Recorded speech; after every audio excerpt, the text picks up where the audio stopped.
Itinaboy ako ng buntis sa bahay na ipinundar ko. Habang giniginaw ako sa ulan, nagkakasayahan sila ng bilyonaryang kabit niya sa loob. Basura ka, lualhati. Reyna ang kailangan ko, hindi ka tulong, pandidiri ni Ignacio. Ngunit hindi nila alam, ang lupang ninakaw nila ang mismong magpapabagsak sa kanila. Mula sa putikan, dudurugin ko ang kanilang kaharian. Handa na ba silang tikman ang ganti ng inang nawalan ng lahat? Basura ka, luwalhati. Reyna ang kailangan ko, hindi ka tulong, na amoy pawis at sinulid. Ang boses ni Ignacio ay malamig pa sa hanging dala ng paparating na bagyo. Bawat salita ay parang latigo na humahagupit sa pagkatao ni luwalhati.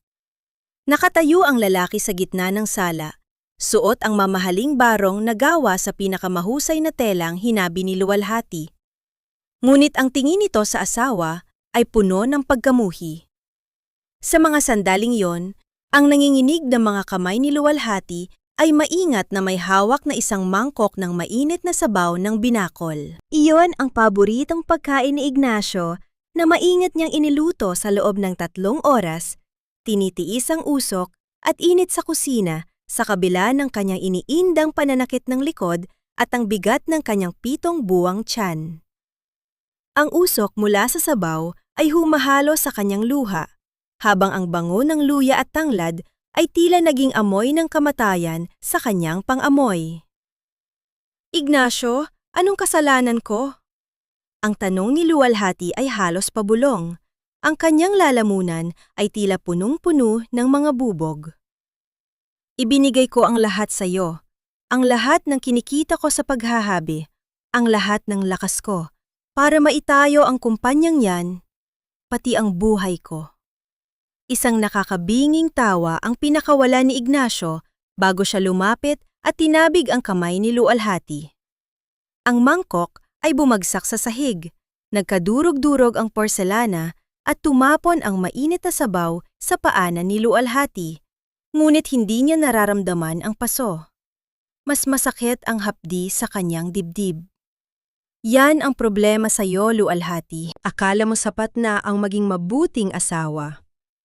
Isang hakbang ang ginawa ni Ignacio, dahan-dahang dinala ang kanyang muka malapit sa tenga ni luwalhati. Ginamit ko lang ang mga disenyo mo para makaakyat sa tuktok. Ngayong naroon na ako, hindi ko na kailangan ng isang babaeng galing sa putikan. Si Valeriana, siya ang may pera, siya ang may koneksyon, at higit sa lahat, hindi siya amoy mahirap. Sa bawat salitang lumalabas sa bibig ni Ignacio, nararamdaman ni luwalhati ang unti-unting pagpanaw ng kanyang diwa. Ang kanyang mga daliri na dati ay mabilis at maliksi sa paghabi ng mga pangarap ay nagsimulang mamanhid. Ang panginginig ay nagsimula sa kanyang mga kuko, hanggang sa umakyat ito sa kanyang mga braso. Isang malamig na sensasyong tila nagnanakaw ng kanyang lakas. Mula sa likuran ni Ignacio, dumabas si Doña Carmela, ang kanyang biyenan na suot ang mga alahas na binili rin mula sa pawis ni luwalhati. Ang matanda ay may bitbit na isang bungkos na mga papel. Huwag ka nang magdrama, luwalhati. Pinirmahan mo na ang mga dokumento para sa loan ng kumpanya noong nakaraang buwan, hindi ba? Ang hindi mo alam, pati ang titulo ng lupain ng mga magulang mo sa probinsya ay kasama sa ipinanagot mo. Wala ka nang babalikan. Wala ka nang ari-arian. Isa ka na lang basahan na dapat nang ilabas bago pa dumating ang tunay na reyna ng bahay na ito. Ang mundo ay tila tumigil sa pag-ikot para kay luwalhati. Ang kanyang pandinig ay napuno ng isang matinis na tunog, nilulunod ang malakas na kulog sa labas ng mansyon. Ang bawat tibok ng kanyang puso ay parang isang mabigat na martilyo na dumudurog sa kanyang pag-asa. Tiningnan niya ang kanyang mga kamay na dati ay pinagmamalaki niya. Ang mga kamay na lumikha ng sining mula sa mga hibla ng sinulid. Ngayon, ang mga kamay na iyon ay tila hindi na sa kanya. Hindi niya mailadlad ang kanyang mga palad. Hindi niya mayakap ang kanyang tiyan. Tumalikod si Ignacio at Doña Carmela, Iniwan siyang nakatayo sa gitna ng basag na porselana at tumatapon na sabaw. Ang kanyang huling narinig ay ang tunog ng pag-akyat nila sa hagdan, habang ang kanyang isip ay paulit-ulit na nagtatanong sa dilim ng kanyang kaluluwa. Hanggang saan ba dapat magbayad ang isang puso para sa isang utang na loob na hindi naman niya kailanman hiniram? At sa gitna ng unos na ito, may matitira pa kaya sa kanyang pagkatao kapag ang huling hibla ng kanyang dignidad ay tuluyan ng maputol. Ang bawat patak ng ulan na humahampas sa mukha ni Lualhati ay tila libo-libong karayom na tumutusok sa kanyang balat. Ngunit ang lamig ng gabi ay wala pa sa kalahati ng kinaluluwang naninigas sa sakit. Kinaladkad siya ni Ignacio sa braso. Walang pakialam kung ang kanyang mga paa ay sumasayad na sa magaspang na semento ng driveway. Ang kanyang tsinelas ay naiwan sa loob ng bahay, kasama ang lahat ng pangarap na binuo niya sa loob ng maraming taon. Ignacio, maawa ka! Ang bata! Ang anak natin! Ang pagsamo ni Lualhati ay napuputol dahil sa lakas ng hangin. Ang kanyang boses ay tila isang piping hiling sa gitna ng galit ng kalikasan. Huwag mong gamitin ang batang yan para manatili rito. Paano ko malalaman kung akin na yan? Ang bulyaw ni Ignacio ay mas malakas pa sa dagundong ng kulog. Sa isang malakas na tulak, binitawan niya ang braso ni Lualhati. Ang babae ay bumagsak sa maputik na kalsada sa labas ng kanilang gate. Ang kanyang puting duster ay agad na nabahira ng kulay ng lupa, habang ang kanyang buhok ay dumidikit sa kanyang basang mukha. Mula sa balkonahe ng mansyon, nakatayo si Valeriana, may hawak na baso ng alak at nakasilong sa ilalim ng payong na hawak ng isang katulong. Ang kanyang ngiti ay tila isang matalim na kutsilyo na nakatitig sa naghihirap na si Lualhati. Walang ano-ano ay inihagis ni Doña Carmela ang isang lumang maleta mula sa itaas. Bumagsak ito sa putikan malapit sa ulo ni Lualhati. Kasunod nito ay ang mga piraso ng papel na basa na ng ulan. Ang titulo ng lupa na ngayon ay hindi na sa kanya. Umalis ka na. Huwag na huwag mo nang itatapak ang marumi mong paa sa lupa ko. Ang huling sigaw ni Ignacio bago ang malakas na pagsasara ng gate.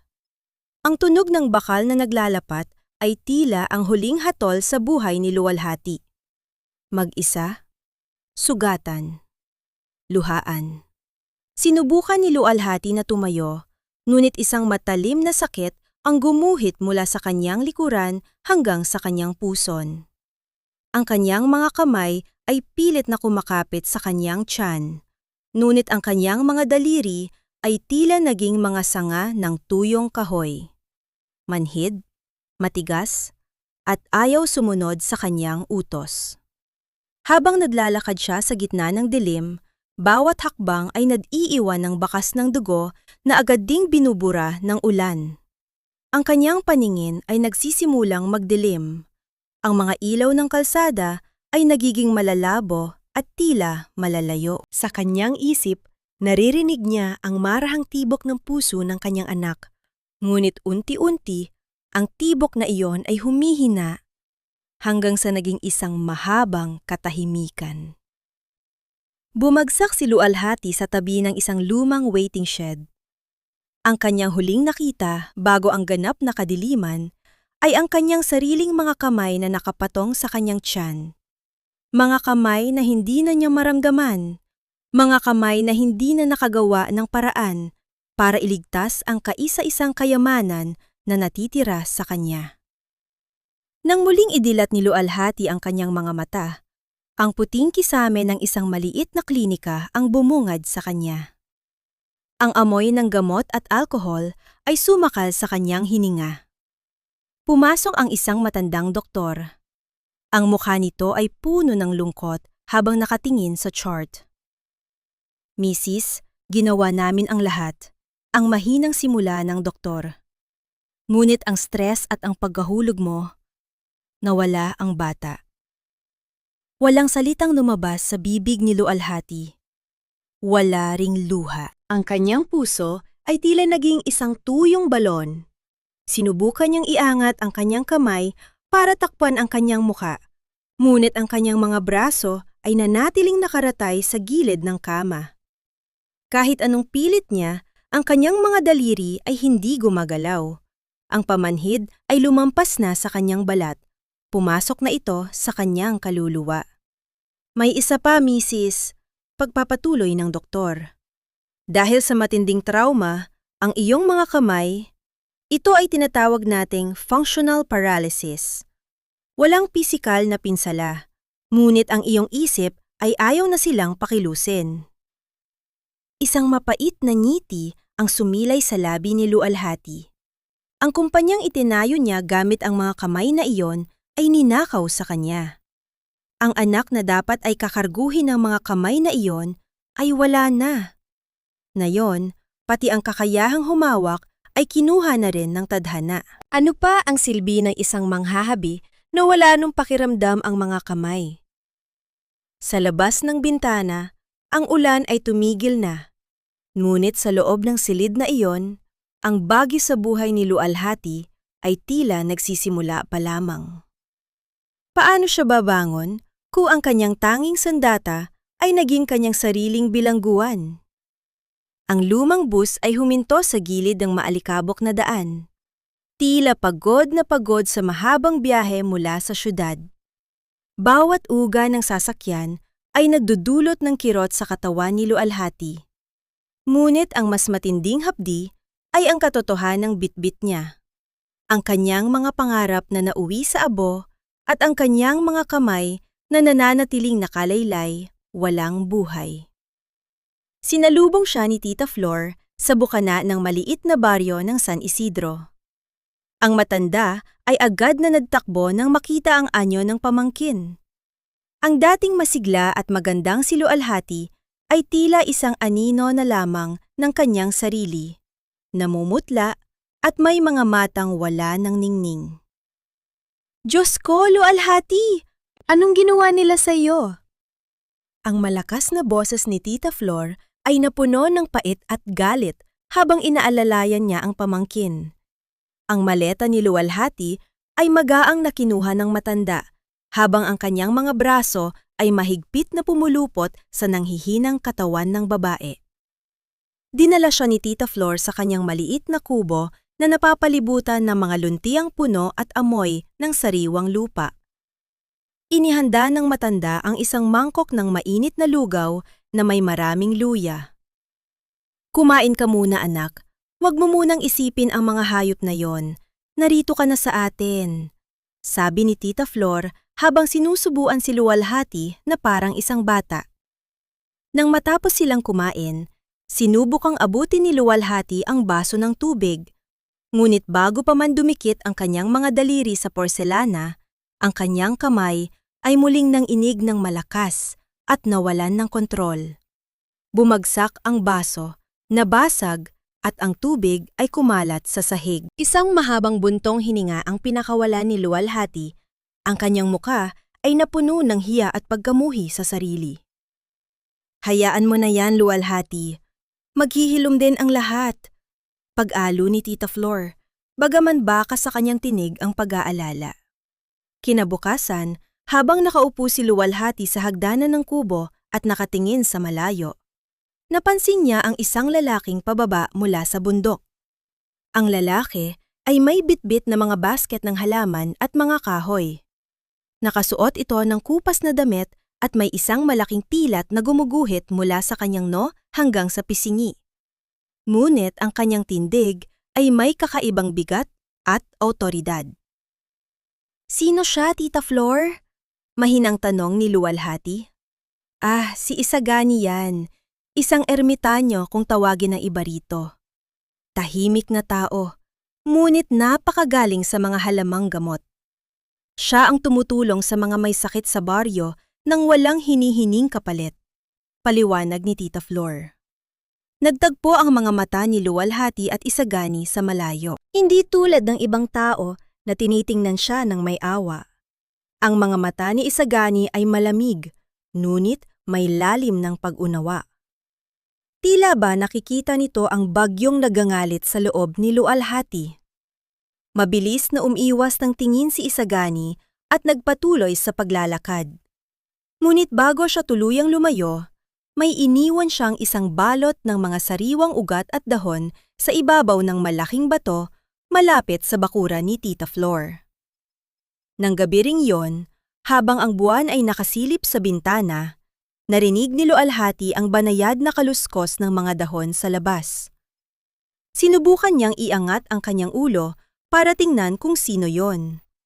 Ngunit ang tanghing nakita niya ay ang anino ng isang lalaking tahimik na naglalakad palayo sa ilalim ng liwanag ng buwan.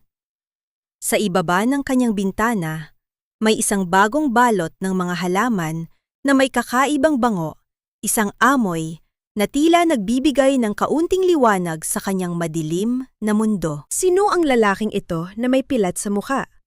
At bakit tila mas naiintindihan niya ang katahimikan ni Lualhati kaysa sa anumang salitang binitawan ng kanyang asawa noon? Ang mga ugat na ito ay tila nagsisimulang kumapit hindi lamang sa lupa, kundi maging sa nanunuyot na pag-asa sa puso ni Lualhati. Ngunit sa gitna ng katahimikang ito, isang malakas na busina ng sasakyan ang bumasag sa kapayapaan ng gabi. Isang itim na sasakyan ang huminto sa dulo ng daan, at ang mga ilaw nito ay direktang nakatutok sa kubo ni Tita Flor. Ang mga ilaw mula sa sasakyan ay tila dalawang malupit na mata na nagniningning sa dilim, nagbibigay ng nakasisilaw na liwanag sa loob ng kubo. Lumabas mula rito ang dalawang lalaking nakabarong. Ang mga mukha ay tila mga bato sa tigas. "Nasaan ang titulo ng lupang ito?" Ang sigaw ng isa sa kanila habang hinahampas ang pinto ng kubo. "Inutusan kami ni Sir Ignacio. Ang lupang ito ay bayad na sa utang." Nanginig ang buong katawan ni Lualhati. Ang boses ni Ignacio ay tila bumalik sa kanyang pandinig, nagnanakaw muli ng kanyang hininga. Ngunit bago pa man makahakbang ang mga lalaki patungo sa hagdanan, isang anino ang mabilis na humarang sa kanilang daanan. Si Isagani yon. Ang kanyang tindig ay tila isang matibay na pader sa ilalim ng liwanag ng buwan. Wala siyang dalang sandata. Ngunit ang kanyang mga mata ay sapat na para patigilin ang sinumang mangahas. "Ang lupang ito ay hindi sa inyo, at lalong hindi sa taong nag-utos sa inyo." Ang malamig na tinig ni Isagani ay umalingaw sa gabi. "Umalis kayo bago ko pa mamakalimutan na bawal ang pumatay sa bayang ito." Dahil sa takot sa awtoridad na taglay ng lalaking may pilat, mabilis na bumalik ang mga tauhan sa sasakyan at humarurot palayo. Naiwan ang katahimikan, maliban sa mabigat na paghinga ni Lualhati na tila malapit ng himatayin sa takot. Dahan-dahang lumapit si Isagani sa hagdanan. Hindi siya pumasok sa loob. Nanatili siyang nasa ibaba. Ang kanyang muka ay bahagyang natatabunan ng anino. Inabot niya kay Tita Flor ang isang mangkok na may dinikdik na mga sariwang dahon at isang mainit na langis na may kakaibang bango. "Gagamutin natin ang kanyang mga kamay," ang maikling sabi ni Isagani. Kinaumagahan, nagsimula ang ritual ng paghilom. Naupo si Isagani sa tapat ni Lualhati sa balkon. Sa unang pagkakataon, malapit na nakita ni Lualhati ang malaking pilat sa muka ng lalaki. Ngunit sa halip na pandidiri, ang naramdaman niya ay isang kakaibang koneksyon. Ang pilat na iyon ay isang marka ng digmaang na panalunan, tulad ng mga sugat na pasan niya sa kanyang puso. Kinuha ni Isagani ang kanang kamay ni Lualhati.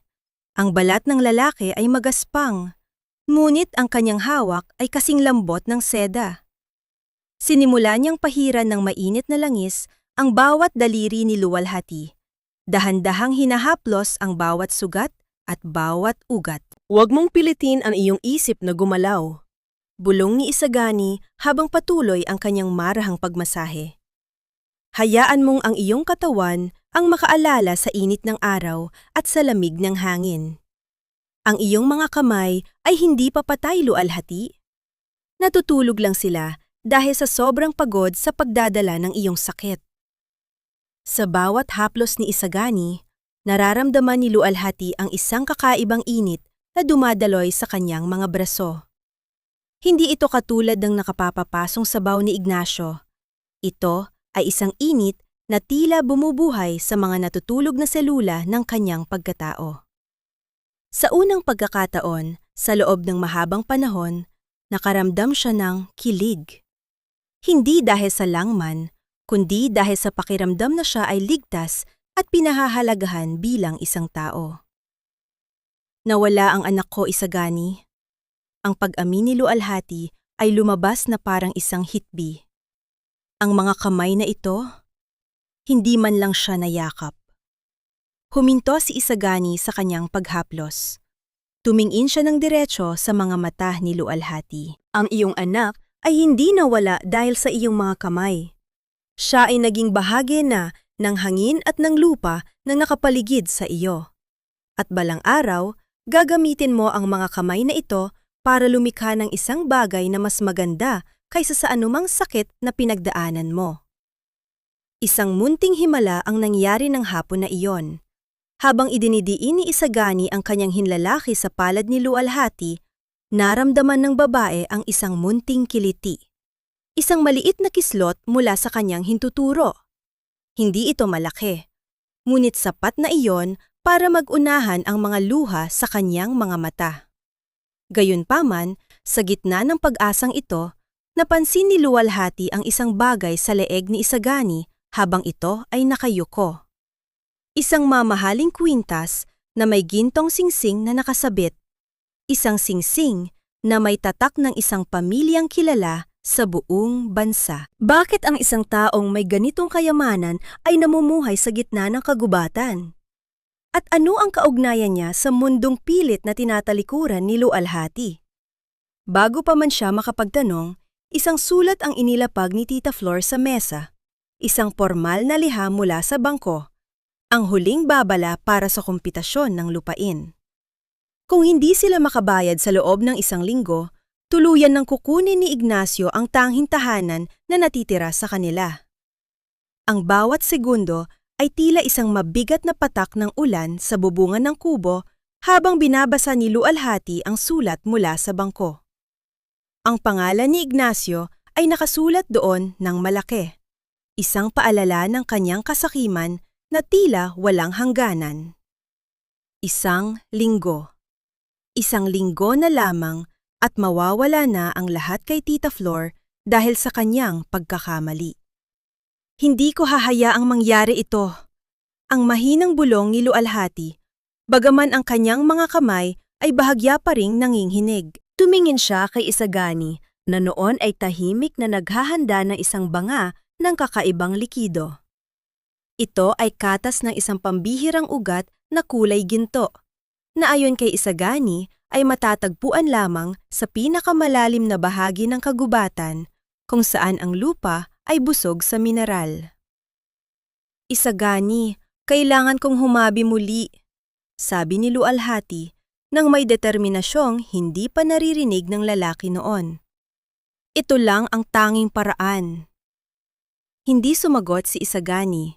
Sa halip ay dahan-dahan niyang inalalayan si Lualhati patungo sa lumang hablanan ni Tita Flor na matagal nang napuno ng alikabok. Inayos nila ang mga sinulid, mga hibla ng pinakamaputing bulak na tila mga buhok ng anghel. Ngunit bago magsimula ang paghabi, ibinuhos ni Isagani ang gintong likido sa isang lalagyan at isa-isang inilubog ang mga sinulid doon. Ang kulay na ito ay hindi kumukupas, Lualhati, tulad ng iyong dangal, wika ni Isagani. Naupo si Lualhati sa harap ng hablanan. Ang kanyang puso ay pumipintig ng mabilis. Sa bawat pag-angat ng kanyang kamay, nararamdaman niya ang bigat ng kanyang nakaraan, ang sakit ng pagkawala ng kanyang anak, at ang pot kay Ignacio. Ngunit sa tuwing titingin siya kay Isagani na nasa kanyang tabi, nararamdaman niya ang isang kakaibang lakas. Sinimula ni Lualhati ang paghabi. Sa una, Ang tunog ng hablanan ay hindi maayos, tila isang pusong naghahanap ng tamang ritmo. Ngunit habang tumatagal, ang kanyang mga daliri ay tila nagsimulang sumayaw. Isang gintong hibla dito, isang puting hibla doon. Sa bawat pagpalo ng kahoy, ang tela ay unti-unting nabubuo. Isang telang may kakaibang kinang na tila may sariling liwanag sa loob ng silid. Gintong hibla? Ang bulong ni Tita Flor habang nakamasid mula sa pinto. Ang kanyang mga mata ay basa ng luha. Ngayon nang ako nakakita ng ganitong kaganda. Sa loob ng 3 araw at 3 gabi, hindi tumigil si Luwalhati. Ang kanyang mga kamay na dati ay manhid ay tila naging instrumento ng isang mas mataas na kapangyarihan. Si Isagani ang kanyang naging sandig. Siya ang nadadala ng pagkain, siya ang nagmamasahe sa kanyang likod sa tuwing siya ay napapapod, at siya ang nagbubulong ng mga salitang nagpapanatili sa kanyang alab.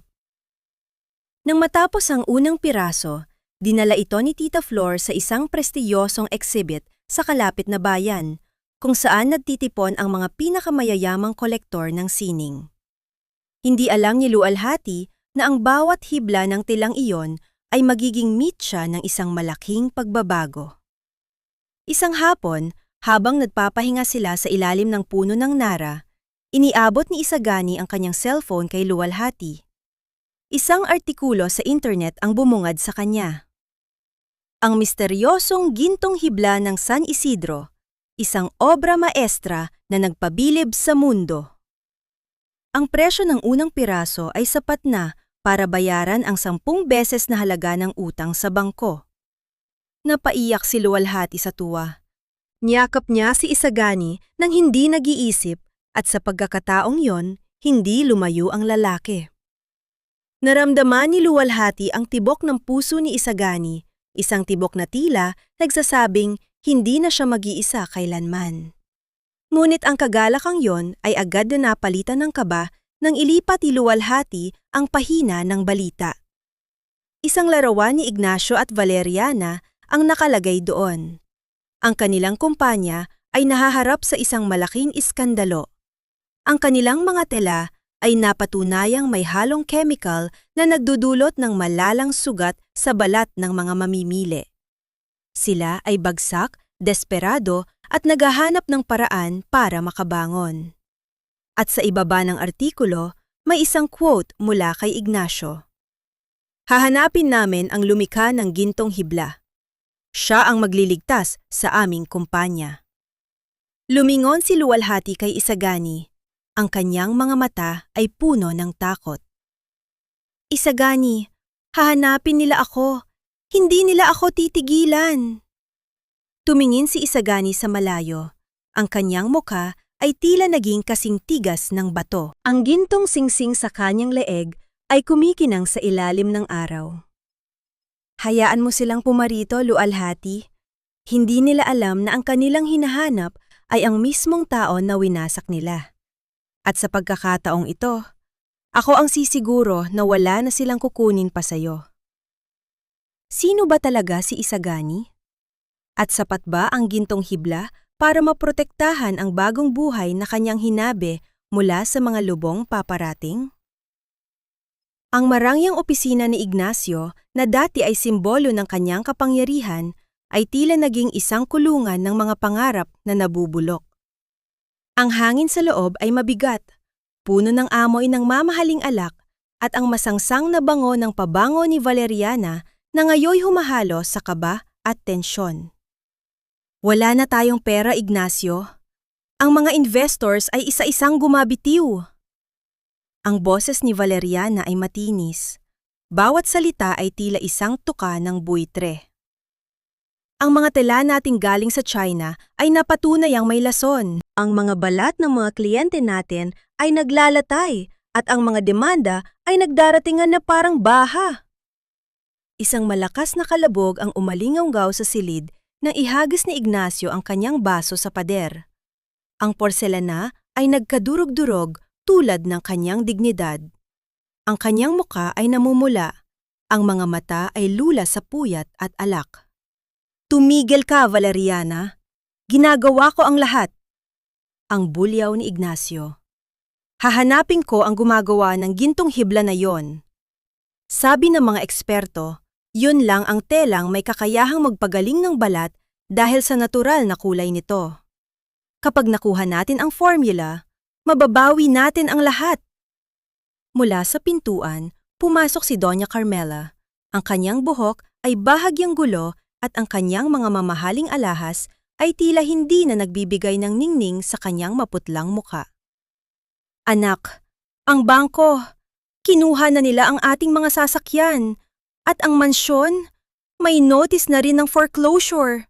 Isang mapait na tawa ang pinakawala ni Valeriana habang tinitingnan ang matanda. Kinuha niyo ang lahat kay luwalhati para sa kumpanyang ito at ngayon ang kumpanya niyo ang kukuha sa lahat ng mayroon kayo. Karma tawag dyan, Doña Carmela. Huwag mong pagsalitaan ng ganyan ang ina ko, ang banta ni Ignacio. Ngunit ang kanyang boses ay wala ng dating na otoridad. Habang nag-aaway ang tatlo, hindi nila alam na sa kabilang panig ng linya, may isang taong tahimik na nakikinig. Sa isang madilim na silid sa kabilang bahagi ng syudad, si Isagani ay nakaupo sa harap ng isang monitor. Ang kanyang mga daliri ay marahang sumasabay sa ritmo ng usapan ng mga kontrabida. "Handa na ang bitag, sir," ang sabi ng isang boses mula sa kabilang linya ng teleponyo. Nalaman na ni Ignacio ang lokasyon ng San Isidro. Papunta na siya roon bukas ng umaga. Isang malamig na ngiti ang sumilay sa labi ni Isagani. Hayaan siyang pumarito. Hayaan siyang makita ang kanyang sariling katapusan sa lugar kung saan niya itinapon ang kanyang kaluluwa. Samantala, sa San Isidro, dinaluhan ni luwalhati ang kanyang mga sinulid ng may halong kaba. Ang gabi ay masyadong tahimik. Lumapit si Isagani sa kanya at ipinatong ang kanyang kamay sa balikat ng babae. Ramdam ni luwalhati ang init at katatagan ng lalaki. "Isagani, natatakot ako," bulong ni luwalhati. "Baka kunin nilang muli ang lahat sa akin." "Luwalhati, tignan mo ang iyong mga kamay," ang malumanay na utos ni Isagani. "Ang mga kamay na yan ang lumikha ng gintong hibla. Hindi yan basta tela. Yan ang iyong kaluluwa na hindi na nila kailanman muling mahahawakan. At tandaan mo, hindi ka na nag-iisa." Kinabukasan, isang itim na SUV ang huminto sa dulo ng maputik na daan patungo sa kubo ni Tita Flor. Ang tunog ng pinto ng sasakyan na bumubukas ay tila isang babala ng paparating na gulo. Lumabas si Ignacio. Suot ang kanyang mamahaling sapatos na agad na lumubog sa putik ng San Isidro. Tumingala siya at nakita ang isang babaeng nakatayo sa balkon, ang buhok ay marahang tinatangay ng hangin, ang balat ay kumikinang sa ilalim ng araw, at ang mga mata ay hindi na puno ng takot kundi ng isang apoy na hindi niya kailanman nakita noon. "Luwalhati?" ang mahinang sambit ni Ignacio. Ang kanyang boses ay puno ng di makapaniwalang gulat. Ang basurang itinapon niya sa ulan ay nagbalik na, at sa pagkakataong ito, siya ang may hawak ng lahat ng alas. Dahan-dahang humakbang si Ignacio papasok sa bakuran, ang bawat paglubog ng kanyang sapatos sa putik ay tila simbolo ng kanyang pagbaba mula sa rurok ng kayabangan. Huminto siya sa paanan ng hagdan at tumingala kay luwalhati. Ang kanyang mukha, na dati ay puno ng pangmamata, ngayon ay may bakas ng pilit na ngiti. Isang ngiti na mas masakit pang tignan kaysa sa kanyang galit. "Luwalhati, buhay ka!" Ang boses ni Ignacio ay nanginginig, tila naghahanap ng tamang tono para muling makuha ang loob ng babae. "Salamat sa Diyos. Hindi mo alam kung gaano ako nagsisi sa gabi ng bagyong yon.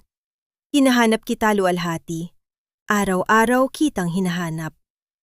Isang tuyot na tawa ang pinakawalan ni luwalhati. Hindi siya gumalaw mula sa kanyang kinatatayuan sa balkon.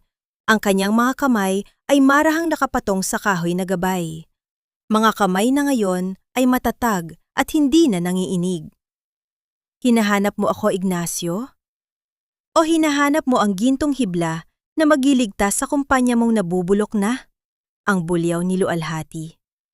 Ang kanyang tinig ay hindi na ang boses ng babaeng nagmamakaawa noon. Ito ay boses ng isang reynang nakatitig sa isang kawal na nagtaksil. Huwag kang magsalita ng ganyan, mahal ko. Ang pagpapatuloy ng gaslighting ni Ignacio habang dahan-dahang umaakyat sa unang baitang ng hagdan. Alam mo namang naguluhan lang ako noon. Ang stress sa trabaho, ang panggigipit ni mama, hindi ko sinasadyang itapon ka.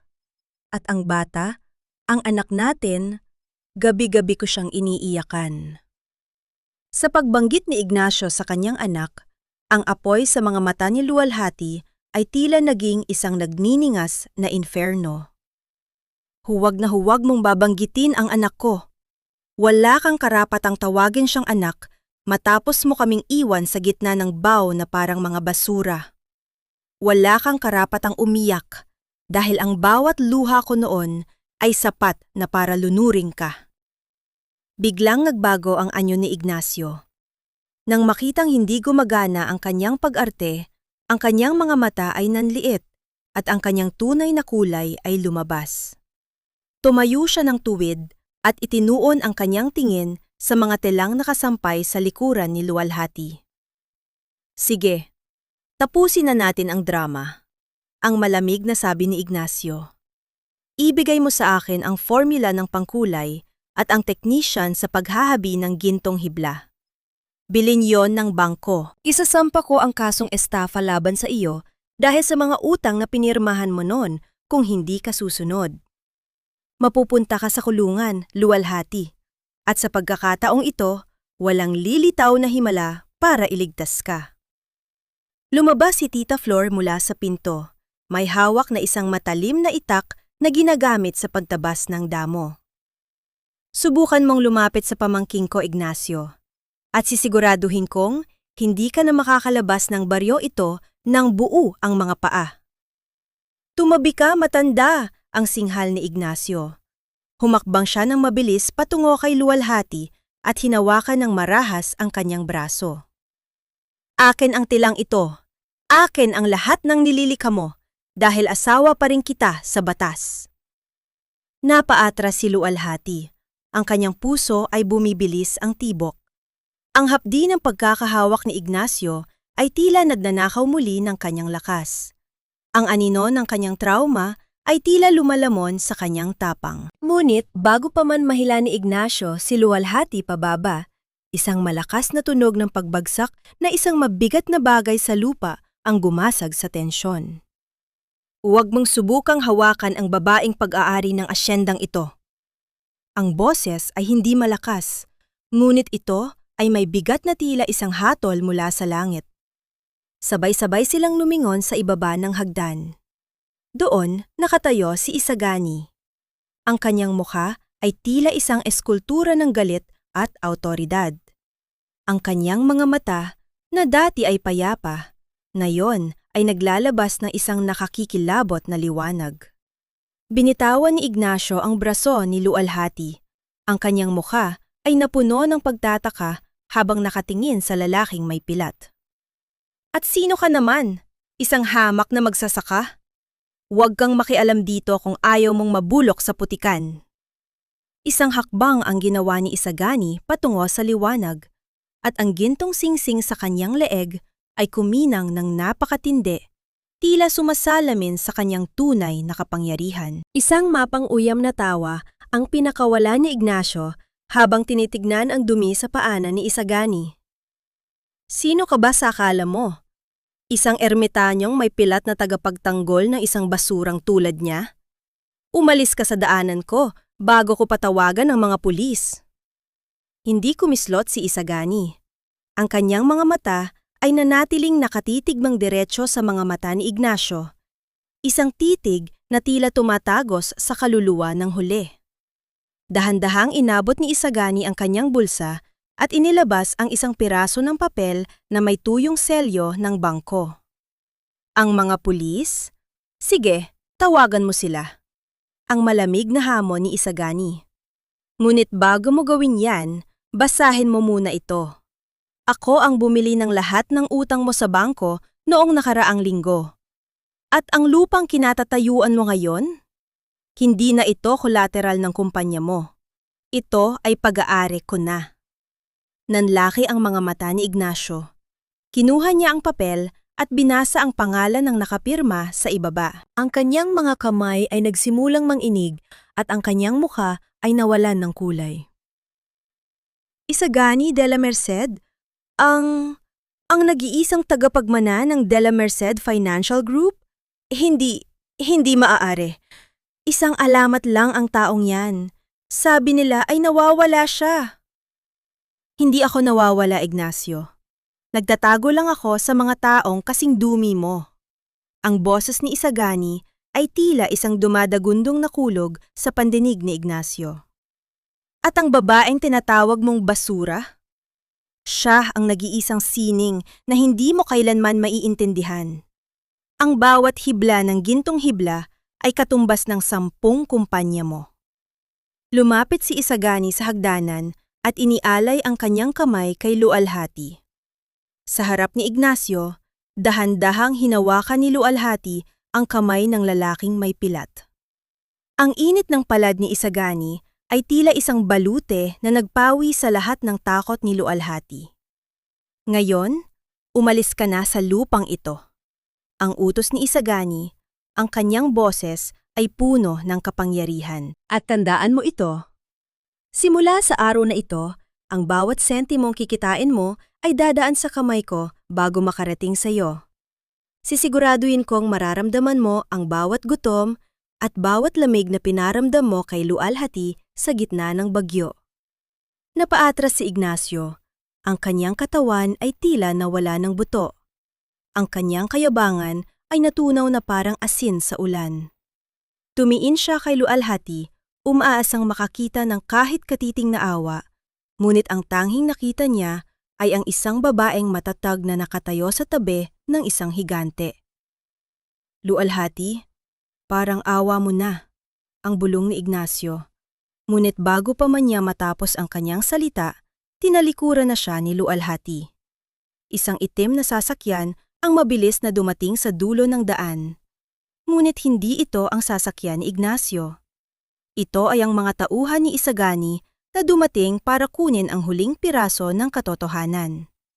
Ang bawat hakbang ni Ignacio palayo sa kubo ay tila isang hakbang patungo sa kanyang sariling impyerno. Sa loob ng sasakyan ni Ignacio na paalis, tumunog ang kanyang cellphone. Isang balita ang sumabog sa lahat ng social media. Ignacio Salvador, inireklamo ng malawakang pandoloko at paggamit ng mapanganib na chemical sa tela. Ang kanyang kaharian ay tuluyan ng gumuho. Naiiwan sina Lualhati at Isagani sa balkon, habang ang araw ay dahan-dahang lumulubog sa likod ng mga bundok. Tumingin si Lualhati sa kanyang mga kamay. Mga kamay na ngayon ay hawak ng isang lalaking naging kanyang kalasag sa gitna ng giit ng tadhana. Sino ka ba talaga, Isagani? Ang mahinang tanong ni Lualhati.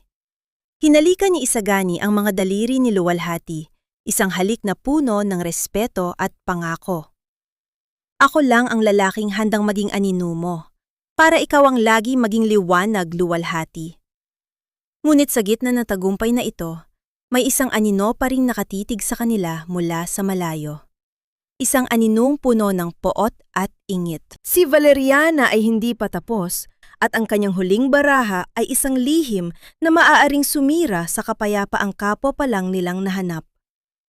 Ang bulwagan ng korte ay tila isang malaking hablanan kung saan ang bawat hibla ng katotohanan ay isa-isang pinagdurugtong. Ang hangin sa loob ay mabigat, puno ng tensyon at bulungan ng mga tao. Nakaupo si Lualhati sa harap.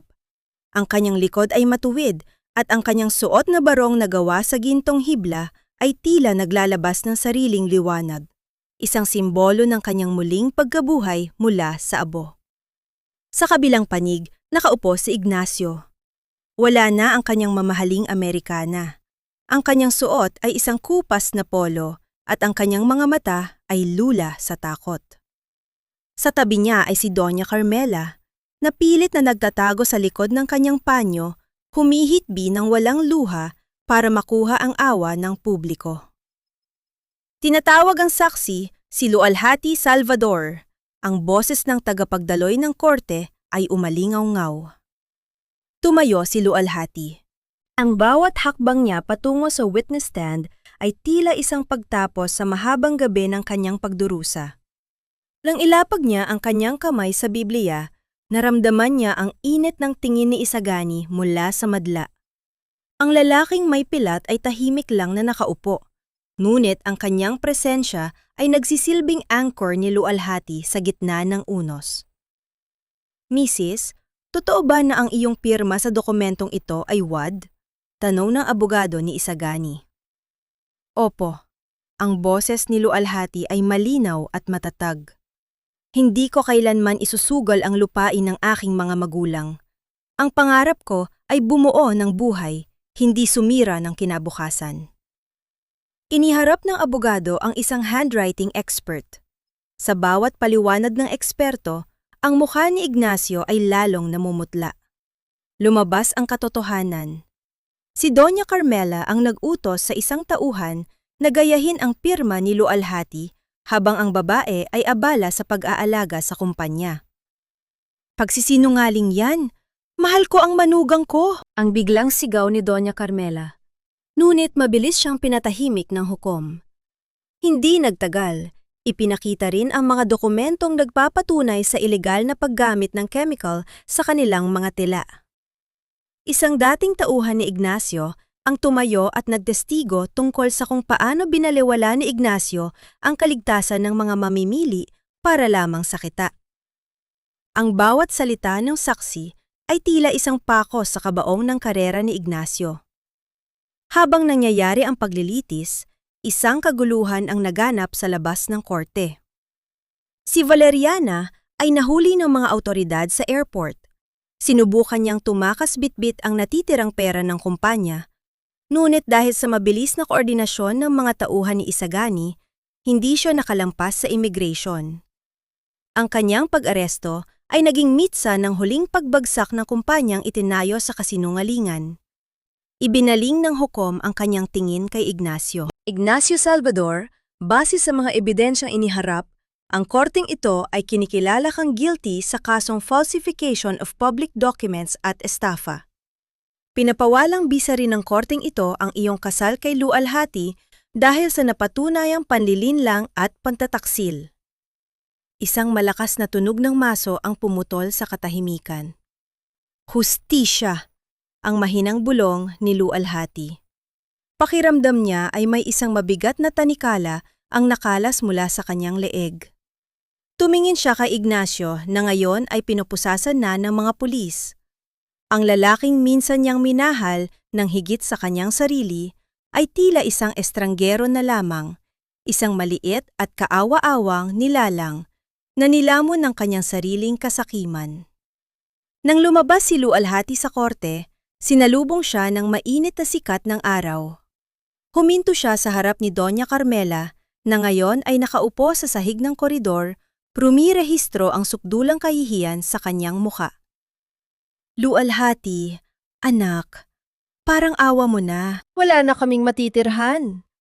Ang pagmamakaawa ng matanda, habang pilit na inaabot ang laylayan ng damit ni Lualhati.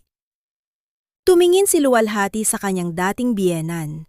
Sa kanyang mga mata ay wala ng galit, wala na ring poot. Tanging isang malalim at malamig na kapayapaan ang nananatili roon. Dahan-dahang binawi ni Lualhati ang kanyang laylayan mula sa maruming kamay ni Doña Carmela. Ang bawat daliri ng matanda na dati ay madalas na nakaturo sa kanyang muka upang manginsulto. Ngayon ay nangiinig sa paghingi ng tawad. Ngunit ang tawad na ito ay hindi bunga ng pagsisisi, kundi ng gutom at kawalan ng pagpipilian. Tapos na tayo, Doña Carmela. Ang boses ni Lualhati ay kalmado, walang pait, ngunit wala ring init. Ibinigay ko sa inyo ang lahat, ang oras ko, ang sining ko, at ang anak na dapat ay apo nyo. Ngunit itinapon niyo ang lahat ng yon para sa pera. Maawa ka, lualhati. Kahit isang maliit na kwarto lang sa dating bahay niyo, hindi ko kaya sa kalye. Ang hagulgol ng matanda habang ang mga tao sa korte ay nakatingin sa kanyang kahihiyan. Tumingin si lualhati kay Isagani na nakatayo sa kanyang likuran. Tumango ang lalaki, isang senyales na ang desisyon ay nasa kamay ni lualhati. Huminga ng malalim ang babae. Hindi niya kayang maging kasing sama ng mga taong sumira sa kanya. Ngunit, hindi na rin siya ang lualhati na pwedeng tapakan muli. Isagani, pakibigyan ang matandang ito ng sapat na halaga para sa isang maliit na paupahan sa probinsya at pagkain sa loob ng ilang buwan. Utos ni lualhati. Pagkatapos niyon, hinding-hindi na muling magtatagpo ang ating mga landas. Ang bawat sentimong ibibigay ko ay hindi dahil sa utang na loob, kundi dahil sa pagpapahalaga ko sa aking sariling kapayapaan. Tumalikod si lualhati habang naririnig ang huling sigaw ni Ignacio mula sa police car na paalis. Tinatawag nito ang kanyang pangalan, nagmamakaawa, nangangako ng pagbabago. Ngunit ang mga salitang iyon ay tila mga tuyong dahon na tinatangay ng hangin. Wala ng bigat, wala ng kahulugan. Sumakay sina lualhati at Isagani sa sasakyan pabalik sa San Isidro. Habang binabaybay nila ang daan palayo sa syudad, ang mga matatayog na gusali ay unti-unting napapalitan ng mga luntiang bukid at mga puno ng niyog.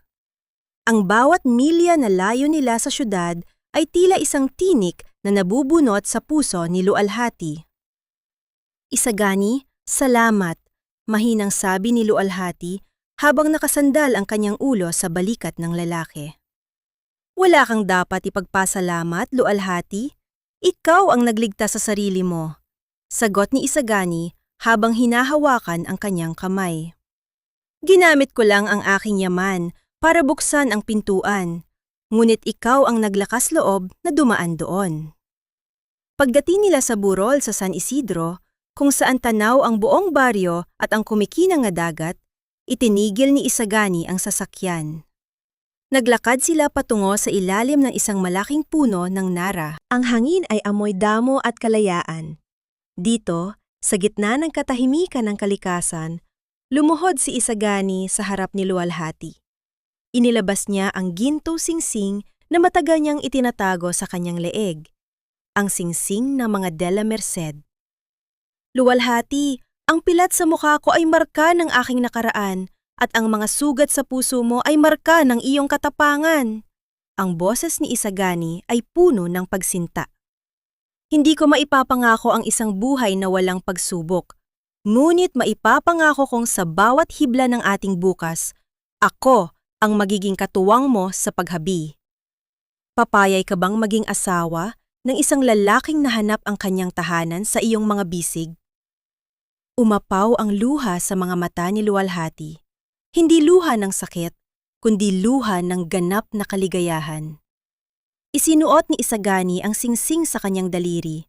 Ang daliring minsan nang namanhid, ngunit ngayon ay muling marunong makaramdam ng init ng pag-ibig. Ang gabi ay dahan-dahang gumabalot sa mundo. Ngunit para kay lualhati, ang tunay na bukang liwayway ay nagsisimula pa lamang. Ang basurang itinapon sa ulan ay nahanap na ang kanyang ginto. 3 taon na ang lumipas. Sa gitna ng malawak na lupain ng San Isidro, isang gusaling gawa sa kawayan at bato ang nakatayo ng may karangalan.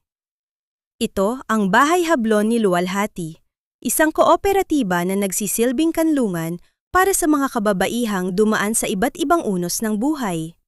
Dito, ang bawat tunog ng hablanan ay tila isang awit ng pag-asa at ang bawat kulay ng gintong hibla ay nagkukwento ng tagumpay laban sa dilim.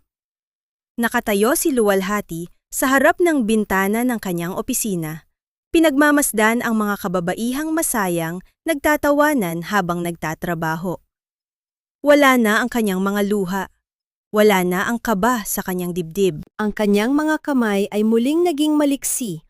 Ngunit hindi na para sa kapakanan ng isang taong hindi marunong magpahalaga, kundi para sa kanyang sarili at sa kanyang komunidad. Nanay, tingnan mo ang ginawa ko! Isang maliit na batang lalaki ang tumakbo patungo sa kanya. May dalang isang maliit na piraso ng tela. Ang bata ay may mga matang kasing ningning ng kay Isagani at may ngiting kasing tamis ng sikat ng araw. Binuhat ni Luwalhati ang kanyang anak, ang himalang ibinigay ng langit matapos ang mahabang panahon ng paghihintay at paghihilom. Napakaganda anak, tulad ng iyong ama. Bulong ni Luwalhati habang hinahalikan ang pisngi ng bata. Naramdaman niya ang isang pares ng matatag na braso na yumakap sa kanya mula sa likuran. Ang amoy ng sariwang damo at kahoy ay agad na nagpatahimik sa kanyang kaluluwa. Si Isagani. Ang lalaking nanatili sa kanyang tabi nang ang lahat ay nakatalikod, ang lalaking naging kanyang kalasag at nayon ay kanyang tahanan. Masaya ka na ba, Luwalhati? Mahinang tanong ni Isagani, habang ang kanyang labi ay dumidampi sa balikat ng asawa.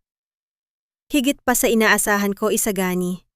Nahanap ko ang kapayapa ang akala ko ay wala na, sagot ni Luwalhati.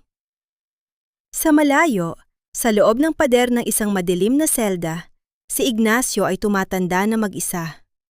Ang kanyang mga kamay na dati ay naghahangad ng lahat, ngayon ay wala nang mahawakan, kundi ang malamig na bakal. Si Valeriana naman ay nawala na sa katinuan. Paulit-ulit na binibilang ang mga basag na piraso ng salamin na akala niya ay mga diamante. Sila ay naging mga anino na lamang ng isang nakaraang hindi na kailanman muling babalik. Muling naupo si Luwalhati sa harap ng kanyang sariling hablanan sa loob ng bahay. Hinawakan niya ang mga sinulid ng may labis na pagmamahal. Ang sining ng paghahabi ay tulad ng buhay.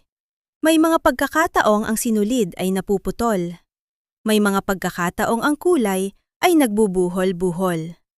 Ngunit sa bawat patid, may pagkakataong muling magdugtong. Sa bawat buhol, may pagkakataong lumika ng bagong disenyo. Ang mga sirang sinulid ng kahapon ang siyang nagpatibay sa tela ng aking buhay ngayon. Ang huling paglinilay ni Luwalhati, habang ang kanyang mga daliri ay mabilis na humahabi sa ilalim ng gintong liwanag ng paglubog ng araw. Hindi tayo binubuo ng ating mga sugat, kundi ng kung paano natin pinipiling hilumin ang mga ito. Ang bawat hibla ng kanyang buhay ay maayos na, matibay, at higit sa lahat, puno ng pag-ibig na kailanman ay hindi na mapapatid ng anumang bagyo.